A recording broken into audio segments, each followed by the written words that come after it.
Ghost signs, those large advertisements painted on the outside walls of buildings, are a part of history and of art.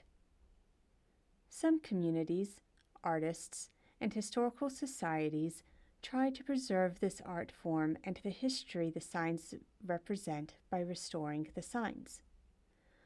Others believe that their impermanence is what makes them special.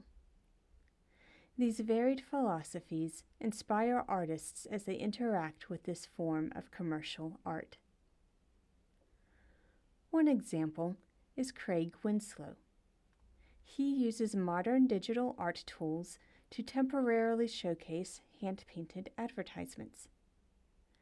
Winslow uses technology to cast light on the signs so that they appear newly painted. Of course, when the equipment is turned off, the signs go back to being fading ghosts.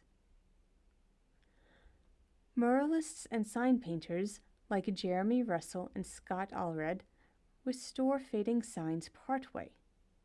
Their techniques allow the signs to be read more easily, yet still look old and fading. It's a way of restoration that honors the passing of time. Other artists belong to companies that specialize in restoring historic ghost signs to their previous newness or in creating modern ghost signs. The approaches of these artists vary depending on their philosophy about ghost signs.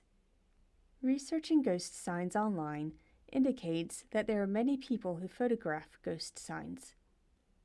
Some of these photos are collected in official historical preservation efforts like the Arkansas Historic Preservation Program.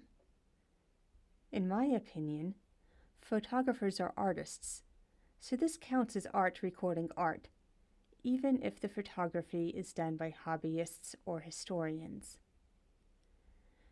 Historic ghost signs may be from another era, but people will always have nostalgia for the past and an appreciation for hand-painted art.